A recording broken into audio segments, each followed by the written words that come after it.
Africa. The Al-Taqwa community is Muslim, many immigrants, and Cedar Meats is a labour-donating company that employs many immigrants. Bolt claims, bizarrely, that he's not blaming immigrants. But Sky's Peter Credlin, on the other hand, made it quite clear she did, as cases began to ramp up a fortnight ago. At least one of the new virus hotspots, with 14 new infections so far, was triggered by an end of Ramadan feast in Coburg for South Sudanese migrants from Melbourne's northern and southeastern suburbs. And was she right? Well, no, she was not. First, because hardly any South Sudanese live in Coburg. And second, because, as the Society of South Sudanese Professionals soon pointed out in a media statement, over 90% of South Sudanese in Victoria are Christian and as such very unlikely to attend Ramadan festivities. Indeed, less than 1% of South Sudanese claim Islam as their religion, and the virus cluster was not South Sudanese at all. Whoops.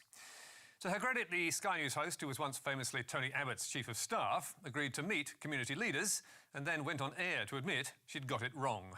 I want to correct a factual comment that I made in my editorial on Friday night. It was an error, where I wrongly linked a specific COVID cluster in Melbourne's suburbs with the South Sudanese community. It wasn't accurate, it was incorrect, and given I pride myself on being accurate, I apologise to my viewers for getting that comment wrong, and in particular, I apologise to the South Sudanese community. So how on earth did Credlin make the mistake? Hard to say. But she clearly had strong views on how the virus had spread, which she'd made clear in her editorial, and for which she did not apologise. And her line was, the South Sudanese can't be trusted to do the right thing. According to community leaders, Melbourne's South Sudanese weren't really aware of the rules.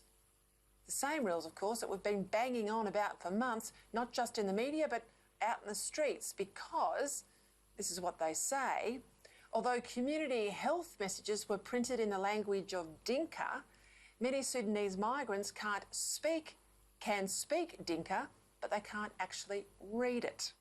And not only did Credlin brand them illiterate, which in war-torn South Sudan they may well have been, she continued, now the reason they can't read it is that many of them, especially the women, were banned from attending school in their former homeland. So did Credlin get that right? No, again.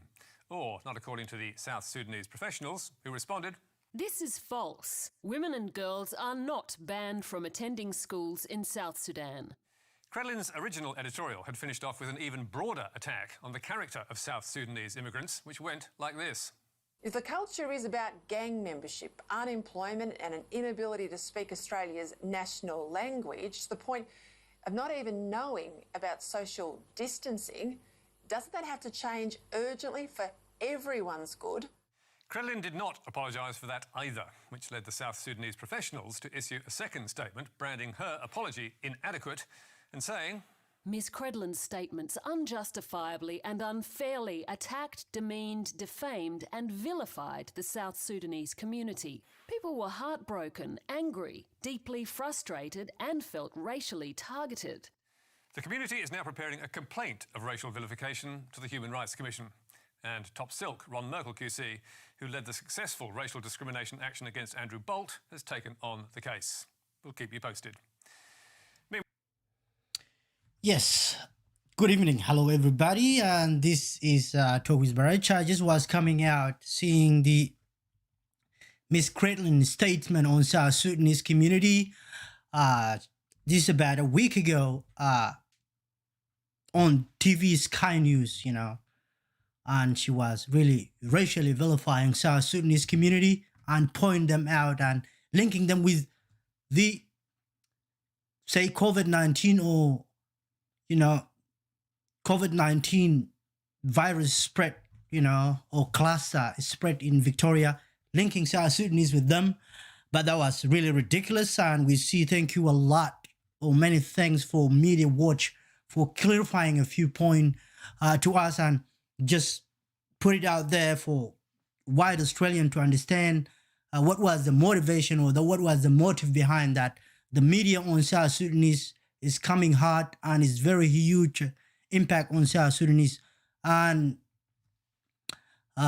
let me thanks these guys, Society of South Sudanese Professional in Australia, for issuing a media statement, and that media statement is a reference now on a media watch. That's a very good professional, and really appreciate these guys. They're doing a good job for South Sudanese, and this is how it is. We're supposed to stand together as a South Sudanese and look after ourselves, especially at this hard time.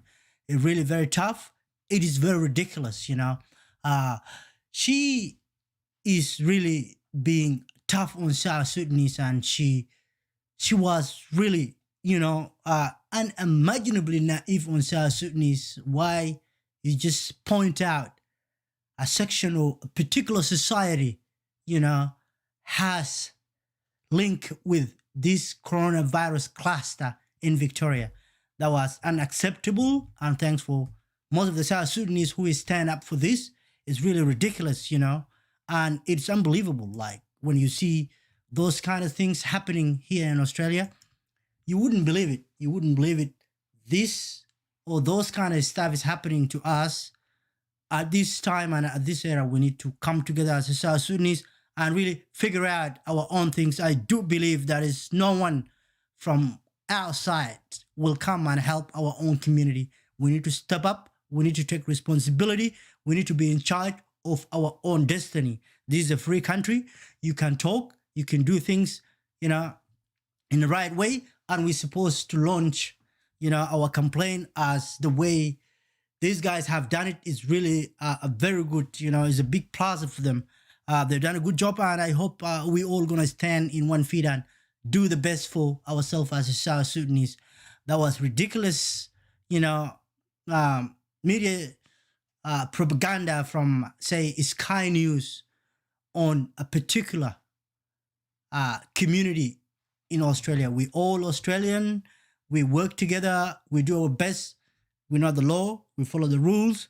We do everything we can do to protect ourselves. It's not because we're going to really spread those sort of things around. Anyway, a lot of people, or too many South Sudanese, they respond to those allegations, you know, was made by Sky News a couple of weeks ago. But definitely now, I think this is her apology, you know. I think she put it elegantly, but we have to, you know, push forward. And I hope our case is going to go ahead and do things. Also, South Sudanese, I really appreciate you, you know, for just pulling yourself and standing in your feet for the right things. Thank you, guys. I was just coming out for this little point. I don't want to really dwell into it deeply, but it's obvious this is her apology. And thank you a lot for Media Watch for clarifying a few things for us as a South Sudanese, and even for white Australian to understand what is the real problems or what was going on, you know. And this is all I can say. Thank you, guys, and don't forget to follow our YouTube channels, you know, or subscribe our YouTube channel, and don't forget to follow our page on Facebook as well. We're going to be streaming live on both social media, YouTube and Facebook. So I hope I'm going to see you soon, and we're going to be here in a regular basis, say, you know, once a week.